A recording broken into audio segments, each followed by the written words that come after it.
Wonderful. Well, thanks so much, everybody, for joining us today. And those of you who are watching this as a recording after the fact, and those of you who are here with us in person. My name is Anne Harding. I am joining you from Treaty 7 territory here in Calgary, Alberta, and I am the coordinator for the Learning Program for Indigenous Awareness. So today I'm going to go over an overview of the program. We have some materials available online, so if you've delved into that or you are familiar with somebody who's gone through the program, some of this might be old information for you, but we find it's helpful to talk through. And then we also have two participants in the program. So Barb Peterson and Lisa Molnar, thank you so much for joining us today. They are here to share their experience. So they're just finishing out the current cohort of the program. And so we've asked them to come and share a bit about why they chose to participate and how their experience has been in the program.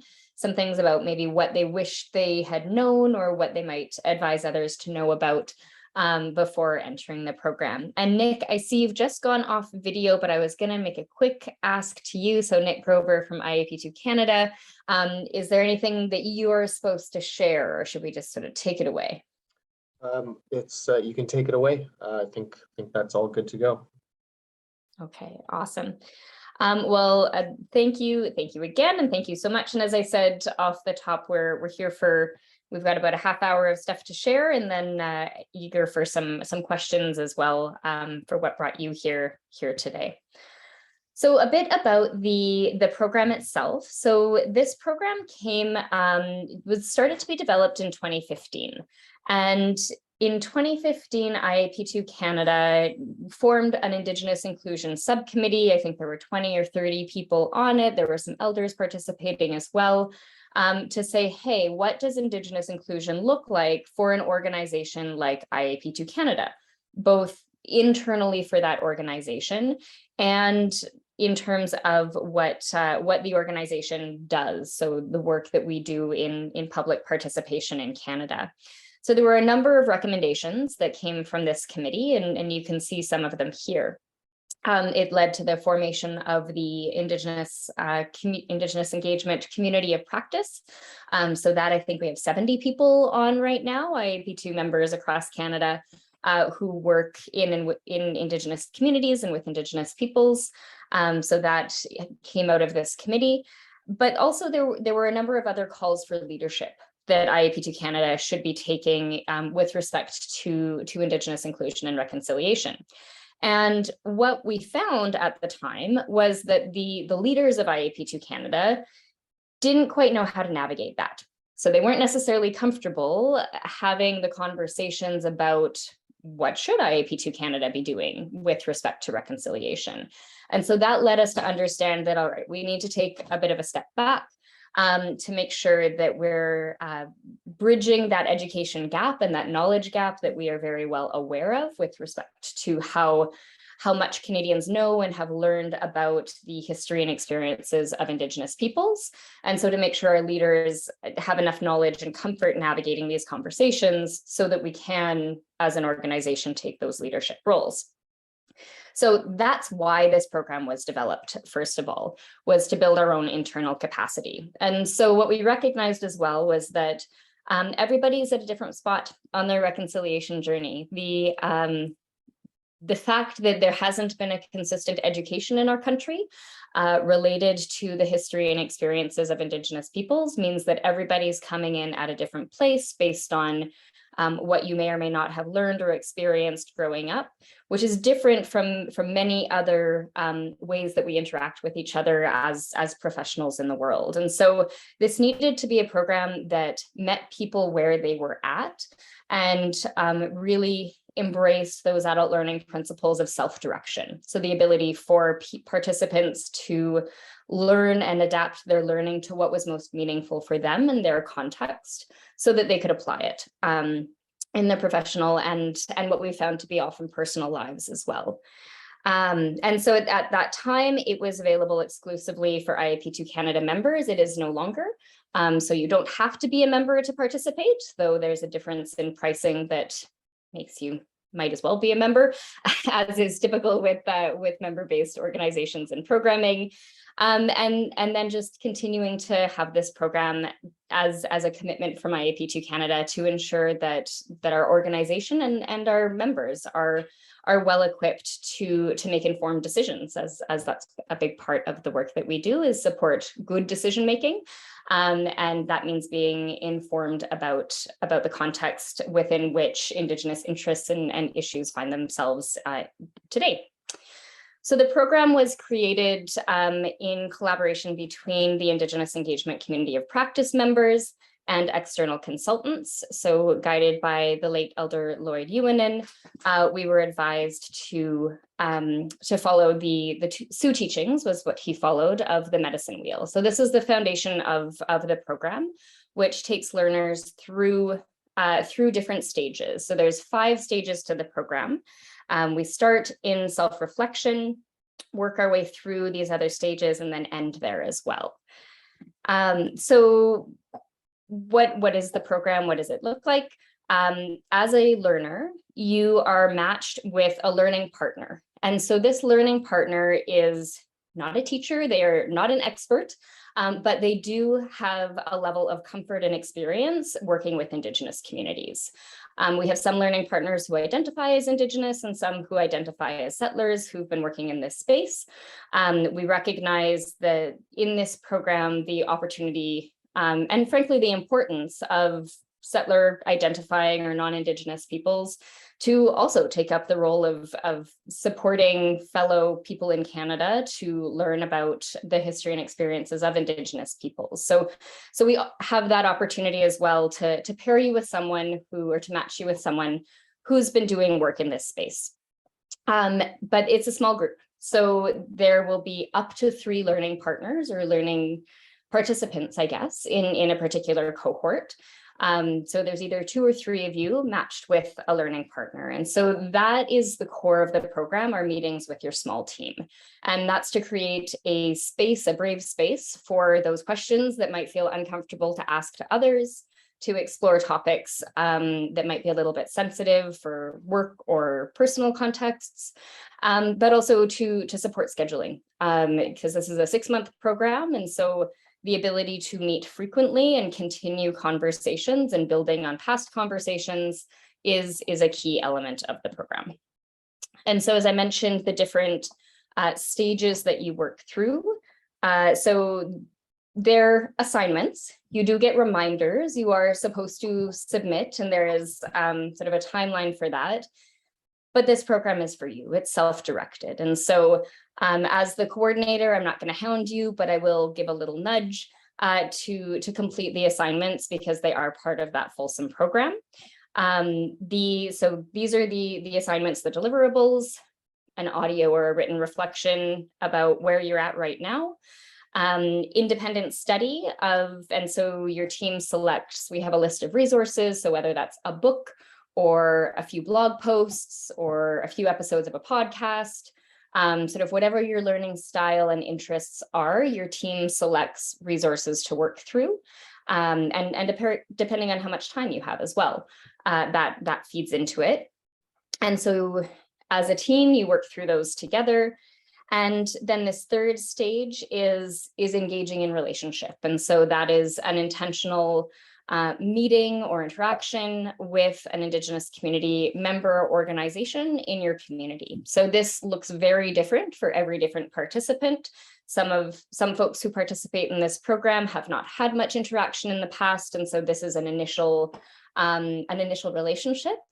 For other participants, they've taken this as the opportunity to go back to relationships that perhaps they've had previously and revisit and re-engage and understand a bit more about those journeys and where they're at right now. So again, very self-directed, but supported by your learning partner so that this is not an extractive exercise, not sort of a token exercise, but really delves into what does it mean to be in relationship with reciprocity and with that open intention to learn and to advance and to take action. So this is the stage that our teams have just finished up. So I'm sure Lisa and Barb can share a bit of reflection on what that looked like for them. And then the fourth, we're coming up next week for this current cohort, is to share back. So to learn by teaching others and to have that comfort, just to share a 5-minute talk on any topic related to Indigenous interests in Canada. And to teach others. And again, whether we've had very personal connections to this and personal stories, and we've also had sort of a lot of academic research going into it. So again, it's sort of what's suited to your teaching style and your knowledge sharing style. And then finally, we close with a final self-reflection and to just understand where you've come in that 6-month journey. And the intention of working through this, you work through it as a small group. But we have 3 check-in meetings with the larger cohort. So your larger cohort will be 20 to 30 people participating, and you all will also have the opportunity to interact with each other through a learning management software. So we use Canvas. So I'll post messages out for everyone. You can start discussion threads or post interesting opportunities with each other as well. So you connect to the larger community of folks across Canada, but also have that opportunity for learning directly in your small group. Okay, but like, what does that mean? What do I actually need to do? Well, it depends. It depends on how much you put into it. And you may have fantastic intentions to put a ton of time into it when you start, and then work and life and all the things happen. And so this is a lifelong journey, and we respect and we acknowledge that. About 3 to 6 hours a month is sort of the upshot of what this might look like for you. And I think if you pick, 4 books and 5 documentaries and 3 podcasts, it's going to be a lot more time than that it's going to take you than if you select, a few episodes of a podcast to review. So some of it is based on the availability of and interests of your learning team. Our learning partners when they agree to participate, they're signing up for about once a month as a touch base for that small group. But some end up meeting more frequently or less. And again, it's very directed based on those who you're working with in your small team. If you're wondering whether this program is for you, some of it relates to your professional practice as an engagement professional. And so sort of asking yourself those hard questions: do I have enough information to make good decisions and navigate the complexities related to the meaningful inclusion of Indigenous peoples and communities in my engagement processes? Like that fundamentally for me is what this program offers, is building that capacity and that comfort in a very practical way, but again, very individualized to somebody's experience. The intentionally vulnerable space is also something that folks find helpful, even if they've done a lot of training and have a lot of the knowledge. The small space to really dig in and go a little bit deeper is something that folks value from the program. The opportunity to connect with people from across the country is also a reason that this program might be attractive. Perhaps you've done a lot of work in Indigenous engagement, but only in one particular territory, and would like to intentionally broaden that viewer perspective. Online, I think we have a self-assessment as well with some questions to ask yourself, just basic facts. If you don't know those, perhaps you could benefit from some more learning, but just also some self-reflection questions to understand where you're at and how this might fit into your personal and professional development. The program cost is here, as we've said, for the 6-month program. It was originally designed as a free offering to build capacity within IAP2 Canada, and so we do hold back some spots for free for IAP2 Canada volunteers. So those would be people who are actively involved volunteering on an IAP2 Canada board or chapter committee, or chapter board, or one of IAP2 Canada's committees. So you can contact us if that's a fit for you. And then we do also hold a couple of spaces for folks for whom the financial cost would be a barrier to participation. So we hold that back as well, and folks are welcome to make a request sort of stating what their context is and seeking that. And we've been able to accommodate all of those that have been requested in the past. So there's a place to sign up. It's on the IAP2 Canada registration. It will be on the main iap2canada.ca/Indigenous page shortly. I just made that note this morning. And by December 5th is our registration deadline for this particular cohort. And we will be starting the week of January 9th is when we would get started with the program. So I'm going to stop sharing my screen at this point and maybe just ask if there are any questions for clarification or on the content from what I've shared in terms of the what of the program. And then we'll move to Barb and Lisa to talk about like the how and why.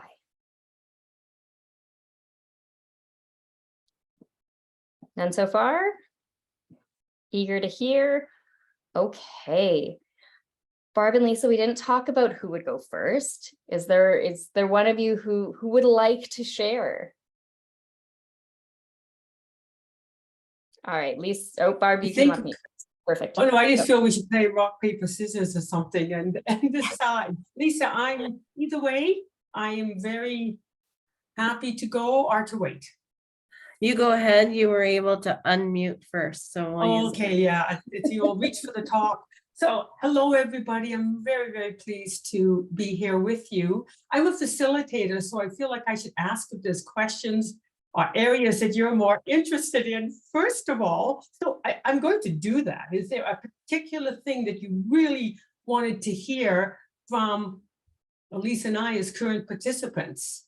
And we'll start there, and then I'll go into all the things I'm thinking about. So anybody have like, wow, I wanted to hear about this? Yes. Yeah, I'm just really curious. I mean, it sounds so interesting. And I'm curious, given that you're kind of doing it on a nationwide level, how do you navigate the real specificities of nations to nations, regions to regions? You know, I'm in Silksokanagan unceded territory, Kelowna, BC, and curious about just how you navigate, you know, so for here, the medicine wheel hasn't traditionally been the approach. And so just where does that sort of specificity versus level of generality, so it's relevant across the country, like how do you navigate those sorts of things? Oh my gosh, what a wonderful question for me, because it was one of my reasons for coming in. And I'm again in Treaty 7 and Region 3 Métis Nation. And we're more in the Blackfoot Confederacy. And one of the things that I wrote down, I'm looking at my self-reflection that I did, was to learn more about the similarities, the differences, and understand how to work with them across the entire area that's known as Canada. So still learning. It is probably, I would think, one of the challenges I will leave with still. One of my learning, the participant who I'm paired with is a Indigenous woman in Toronto working as a public consultant, young, like as in young compared to me. She's turning 30 and has reconnected with her First Nations, and I'm learning so much from her. But frankly, I think that was one of my comments is how do we do more of that? How do we learn more of that? So you need to be very deliberate if that's important to you. I had gone a couple of times, I've said to my learning partner, my learning co-participant, probably to Anne, I feel right now there is an abundance of books, reading, social media, online coming out of the nations in Eastern Canada, Anishinaabe, etc. And I'm just missing like the prairies. So that's, I'm intentionally hunting those books, the treaties, Treaty 7. I'm reading the history of Treaty 7. I hope that helps. Others, or I can whip into my little story here. I've got 5 minutes, and do something. You get more time than that. Take 8. I am a facilitator, have run my own business for 28 years and have facilitated and liaised and worked with Indigenous communities, not so much going into a community, but more so organizations that either are completely Indigenous based or a mixture of Indigenous and non-Indigenous people and all sorts. I mean, and was feeling, you know, comfortable, fairly well informed. I was over that stage that I think a lot of people go through of, oh my gosh, I'm going to say something that offends the Indigenous person. I was way over that, thank goodness, because that's all about me, not about them. So I took part for a couple of really specific reasons. I really felt I needed to deepen my knowledge and understanding, just what you were talking about, you know, the differences, etc. And I thought I work very, very well when I am in a program that has expectations. And so I knew this could, I'm very busy. I knew it would force me myself to motivate myself to, you know, direct myself to control it. And it has done that wonderfully. It has really given me the motivation to do that. I also had another reason for joining was I just felt there was a lot of knowledge and more the application of the knowledge. How do you say certain things? How do you find out? I mean, you're always supposed to go in and find out from the local Indigenous community about a protocol or a tradition. Well, if you don't know someone, even know how to get in there, how do you do that? So I was also looking for the very practical. I'm not sure I've got that yet enough. I think that is still missing, and that might be a combination of I'm not absolutely sure why. So I'm going to go into then the self-directed aspect. This is probably one of my biggest messages. I don't think I realized just how self-directed the program was. I mean, and I'm a facilitator. I'm an adult, you know, all the adult education principles, etc. It is what you make out of it. There's no doubt about that. So a couple of things is be very aware that no one is saying, read this, understand this, learn how this applies. You find that out. Now there's help, and that's primarily through your, what do we call it? The learning cohort that you work with. So the learning partner who, I might got the terms right, and jump in when I say them wrong. Yeah, Dion's the learning partner, and Emily would be like, you're part of your learning team. Yeah, my learning team. Yeah, really rely on them. I was looking at what questions would I ask a person, an Indigenous person I was going to be introduced to, and just going to Dion, my learning partner, she just advised some of my wording, just, you know, little things like that that made it so much better. So the self-learning, understand that's you directed, and then really, I think really think about what do you want in that learning cohort? Because I went into that a little just unaware. I hadn't really thought about it. I didn't realize how important that was. I knew I wanted an Indigenous person. I knew I wanted someone from both the Alberta area and someplace else. I knew I wanted some diversity of age and experience. And I don't think I really thought that this is the group I'm really going to learn from. So I think it's a matter of write down, what do you really want? And then when there's a session at the beginning where everybody introduces themselves and says a little bit about themselves, be deliberately, you know, going, who's meeting that? Because that group is the difference for you.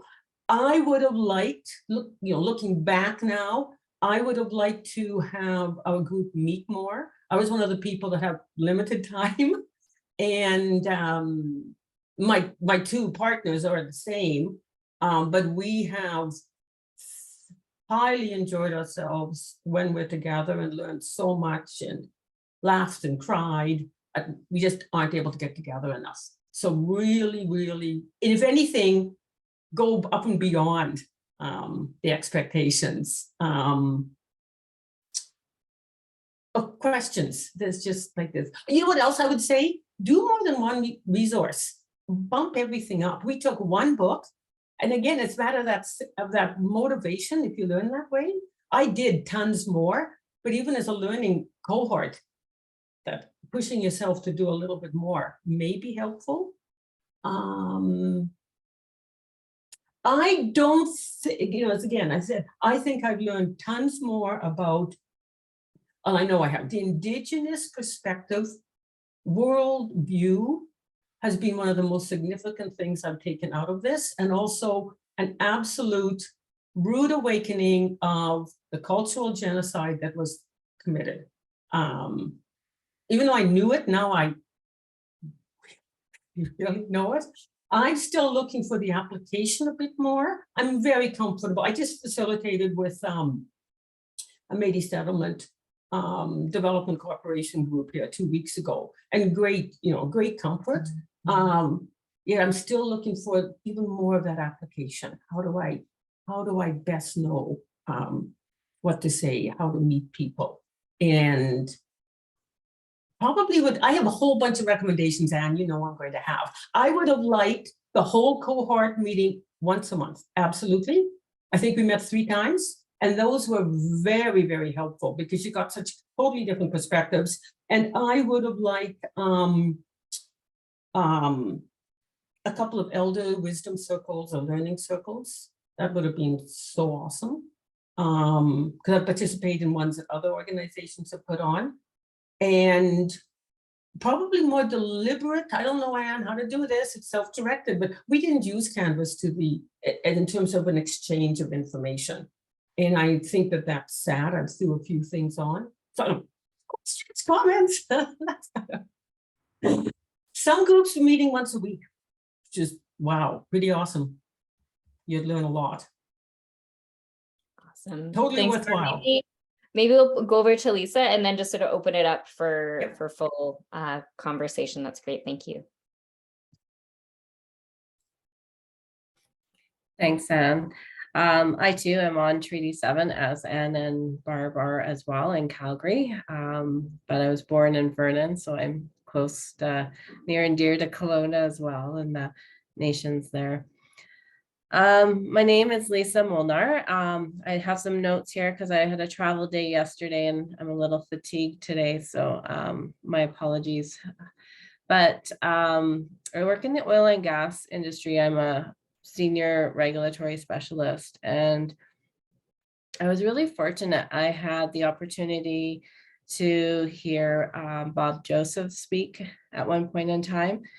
He's a well-known Indigenous author, and he challenged us to start our own personal journey to reconciliation. And that's kind of my starting point of how it all came about. So I started reading books, and then I started asking around, asking questions. And so it was actually a co-worker of mine that recommended this course to me. And I think there's a lot of takeaways for sure. The 2 top ones I think would be the assignments and the connections. So the assignments, each of them provided guidance along the way, but there was also a great deal of flexibility. So like Anne mentioned, it was semi-structured. And at first I was a little bit skeptical about it, but afterwards I was really appreciative of that, because you get this one little tidbit of information and it kind of led you to another. And then it kind of just grew from there. So it kind of created like a fan of information for me. So I really, really appreciated that. And then in the cohort too, like the smaller one, as well as the larger one. In Canvas, there's a whole list of resources that I'm absolutely going to take away. Some of them I've read already, some of them I haven't. So it's great to have that available as well. The other one was the connections, and that's, I think, truly amazing. The networking opportunities for me. So what I was looking from the course was to connect with other people that are in the oil and gas industry or similar industries that deal or work, I shouldn't say deal, work with Indigenous communities. So getting some insight from them. I currently work in regulatory, but I'd like to eventually move into an Indigenous relations team. So I think a lot of my regulation experience could transfer over. So I'm just building my Indigenous relations component there. So through that networking, my learning partner was amazing. He works in the field, he's connected to the field, he's connected me to 2 other people that are amazing resources. I've now got led on to an association that I'm going to be joining that will have an abundance of resources. So I think for me, like, I knew there was information out there and I would read it, but it kind of just was there. Now I feel like I've totally propelled myself forward, for lack of a better word. Like, it really just created that connection, that one connection led to another thing, and then that kind of led to another thought and keeps going out. So yeah, like, great connections within the larger cohort, but I did definitely in my smaller cohort, as you know, I think Barb had communicated out as well. Like, you really learn from these people, you connect with these people. I'll definitely be keeping in contact with my learning partner and the connections that he's connected me with. So yeah, I definitely would say, like, before this course, you know, finding those resources were there, but this is definitely taking it to another level. And I'm really thankful that I vested in this program. I highly recommend it for sure. Lacey, I see you have a question there. I don't know if it's for me or Barb, but oh, sorry. Good. I thought I saw worries. your hand up. Sorry. No, thanks so much, Lisa. I think that's great. And I think it's lovely to have, we actually had 2 other people who were going to come and share their experience as well. One is a leader in municipal government in BC, and the other works for an engineering company out of Ontario as learning participants. And so so we have two sort of different perspectives, and I guess I'll share in terms, you know, we're all in Calgary. Not everybody in the program's in Calgary. We happen to all be in Calgary today. We typically are Western Canada heavy. So from where our learning partners are coming from, it is mostly BC and Alberta, although we do have a couple in Ontario as well. And we get new learning partners as well as through each cohort, a few other ones, and participants from across the country. I don't think we have anybody from the East Coast. I think Quebec's our farthest east right now in this particular cohort, but we do have people from truly across the country. And so, as Barb said, you do get the opportunity to identify preferences for your small group. We are limited by the people who are there in terms of who you might want to work with. But that is the first step, as I do my very best to complement your learning interests, whether you prefer, you know, 2 people or 3 people in a group, if time zone standardization is a big issue for you, or if you're interested in different experiences from across the country. Those are all different preferences that folks have. And so the question that was asked about navigating the national context and the local context, I think it's a recognition that, so first and foremost, I would say this is a personal journey. And so it's about, if you are expecting to, as Barb said, like, to be fed, read this book, do that, like, read this thing, to be fed knowledge, I guess I'll say, this is not the right program for you. So this is about giving you the tools and the comfort to seek the knowledge that you will most benefit from, and then what to do with it. So it really is more of a capability building program to give you that comfort on a personal journey so that you can find those local connections if that is what is of interest of you, or to be expanding your knowledge to different territories and communities as well. Hopefully that helps. Awesome. Other questions, thoughts? I just Shannon? want to thank you, Lisa and Barb, for sharing your experiences. I kind of came into this with this curiosity to find out what this program is about, and you've pushed me over the edge that I really want to become to join it, because I love what you said about the personal journey. I think anything that I've done as far as this type of training, it's all been about your personal journey, and then that ability to connect with people. This is really, really important work that needs to be done by all of us, individually and collectively as well. So thank you so much for sharing that. I look forward to hopefully seeing some of the people here in the program. Yeah, you're welcome. And, just to add to, like, I really appreciated the people that came and spoke when I was signing up. So that was my motivation for coming today. I'm like, someone did that for me, I'm definitely doing it for someone else. So Awesome. And I just thought it might be fun. It might be fun to share what Justin was one of the individuals who was going to join us and got caught in travel snow situations.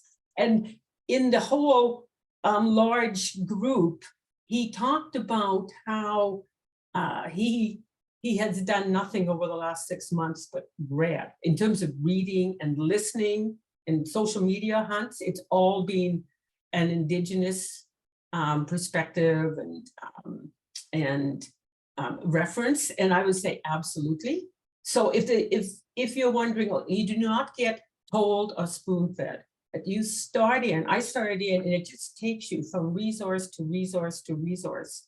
That is incredible. And I challenged myself to listen to podcasts instead of reading, which is so not within my realm, and discovered the most amazing podcasts through my learning cohort. So I honestly at the point, like Justin said, is that so overwhelmed with all of the information, it's important to, like, I need to step back now and say, what are the 1 or 2 things that I'm really, really, really taking away? So it's there for you. It's kind of a heads up of, it can become overwhelming, and it's just a matter of slowly working through it and taking it back to what's going to help me personally. I do have one other question. Just the learning. I know that some of the learning I've done in the past, it can be really heavy and emotionally heavy as well. How have you found, I guess, how have you found you've been supported through that side of it, through your groups and your learning?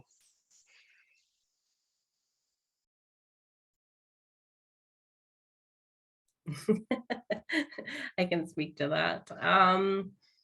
Yeah, it's all about your own personal journey. So you can make it as much or as little as you want. For me, myself, like, I've definitely, read things that are heavy for sure. Absolutely.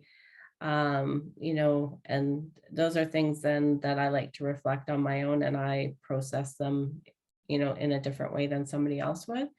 But definitely there's people in the cohort that I could have reached out to if I wanted that, but that, for myself, very much a safe space, very much confirming this is you, this is your journey, you are where you are, and you can feel safe space for it. Yeah, I would concur. It's I think when I first started, we as a cohort started to meet the small one. I was with three of us in total.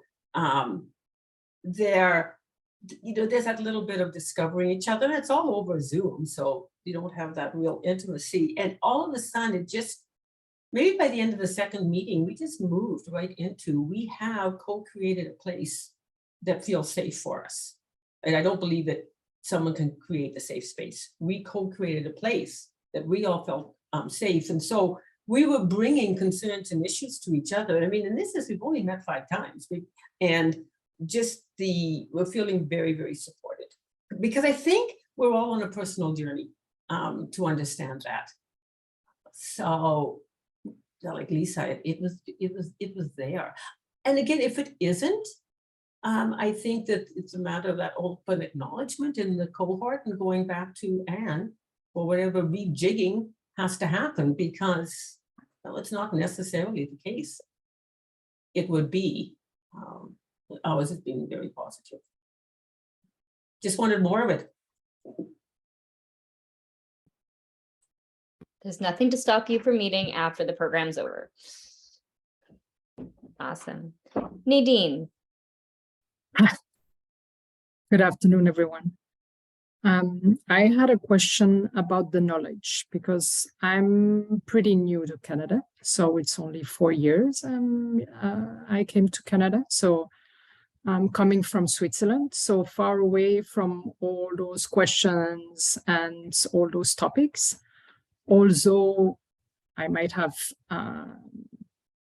discovered and searched a little bit information here and there, but do you think you need to have a basic knowledge about that topic, or being fairly new would be okay too? Oh, I have to answer first, Anne, and then you, and then Lisa. I think you could look at it as an advantage. I grew up in a school system, the school system that taught us nothing about the truth. And what elders have said to me is truth and reconciliation means the truth comes first. And it's so much truth to learn that I think in a lot of ways it's a great advantage, because you're going in, learning, listening, reading, not from a clean slate, but a much cleaner slate than I have, with all my unconscious biases, what I've been taught and haven't been taught. I mean, when you realize the country you love and admire and respect really truly committed cultural genocide, that's a pretty hard and rude awakening. So I would say just embrace it, Nadine. Absolutely. No need to have any kind of knowledge other than what I hear you saying right now: curiosity, interest. Yeah. And Thanks, Barb. So I'll make a couple of caveats to that. So I agree. I think advantage, and very happy to welcome you into the program. I'll offer some reflections based on a couple of other participants that we've had in past cohorts. So coming from other countries, one from the US and one from Australia, who hadn't grown up here, were new to Canada. One of them thought they knew a whole lot more than they did, and the other one knew more than they thought they did, and was very open to learning. And so that made a difference for their cohort's experience. And so what's important then for me to know as the coordinator is where your level of knowledge and curiosity and interest is at, and to not match you with somebody who's looking to dive in right away to the really deep conversations. And I can totally do that. We're expecting another participant in the upcoming cohort from Australia who may have some time zone challenges, but I hear he's a night owl. And so there will totally welcome. That is just important for me in sort of making that composition so it's able to gel, so that everybody knows where you're at. And I'm quite comfortable to do that. Awesome. Pauline, thank you for joining us. You missed like the full overview of the program. We've recorded this, so you're welcome to see it afterwards. But based on what you've heard so far, any questions coming up for you? Hi, everyone. I have hesitated to ask any questions because I didn't want you to repeat yourselves. I do imagine that most of the information about next steps and just more details were already provided. I just was late to check in, but I'm just listening for now, and I'll re-watch the first part. Okay, sounds good. The registration deadline is December 5th. And you register through IAP2 Canada's website. I'm sure Nick will send that out with the email with the recording link. And we would start the program the week of January 9th is when it would begin, just for those particular next steps. Okay, those are probably the important ones. Thank you. No problem. Aman, can I call on you and ask if you have any questions? I don't. Thank you so much. This was very valuable. I'm going to take it back to my team, and then we'll reach out for the next steps. Awesome. Thank you. And Sarah?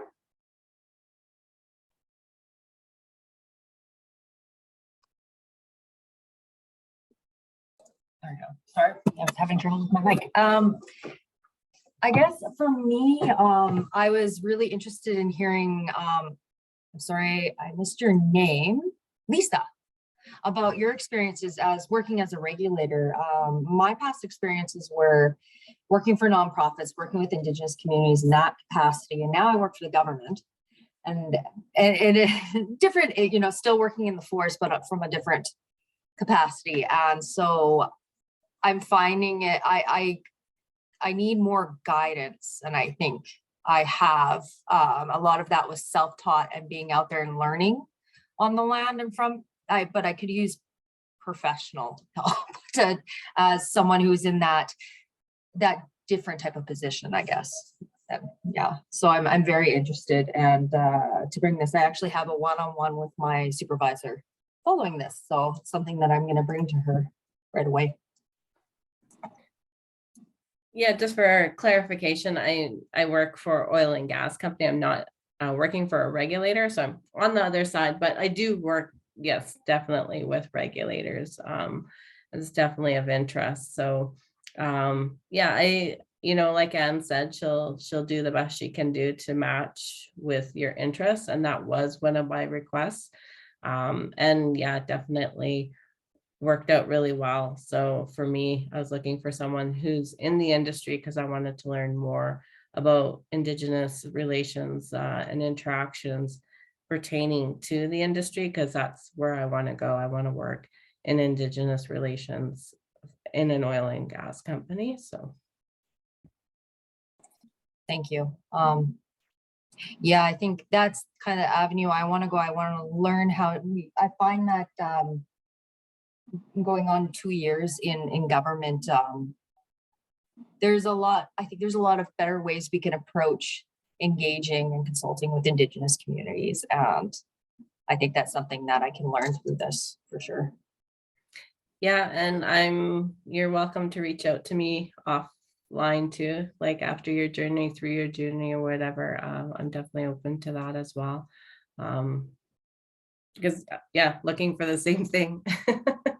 So awesome. And we definitely have had many people have this program support them through their career journeys as well, whether it's like looking for a new job or looking to be more effective in their current role where they're at. And so that's definitely been something that people have used the program for as those supports, and also as getting sort of mentorship or support from somebody who has nothing to do with your organization or nothing to do with the communities that you work with. I think that's also sort of that comment from if you're only learning from people within your territory and that's where you also work and live, there can be some challenges to that, just in being very vulnerable. And so to be talking to somebody from Toronto who you may never actually meet in person, who has no idea of your context, can actually be quite freeing. I think Barb, I feel like I just put words in your mouth, but you nodded, so that's accurate. Lovely. DeLacy, anything else from you from follow-up conversation?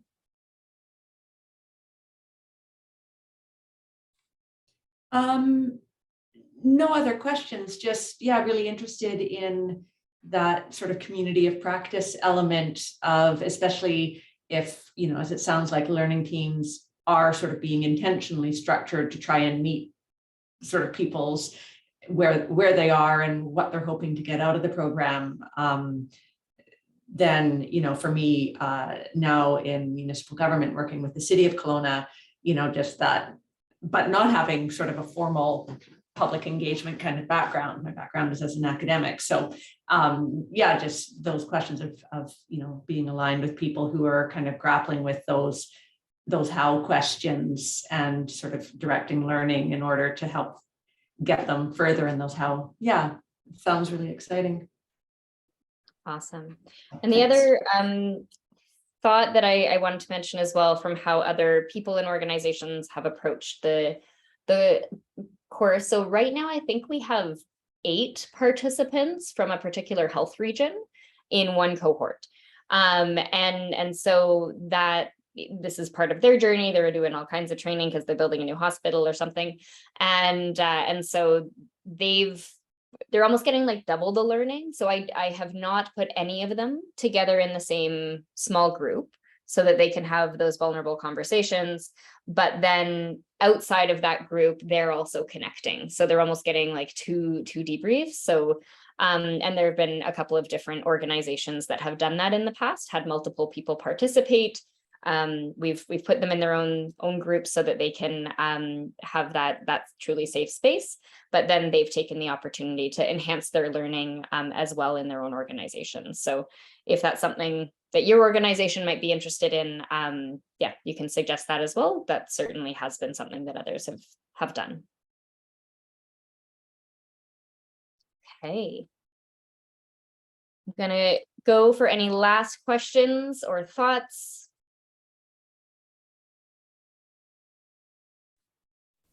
Thank you. Awesome. Thanks a lot, Pauline. Okay.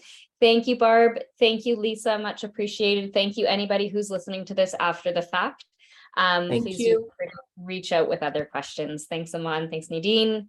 Thanks, Sharon and Sarah and DeLacy and Shannon. Great to have you guys here. Have a wonderful day. Stay warm, stay safe. Bye. Thanks so much. Take care. Bye.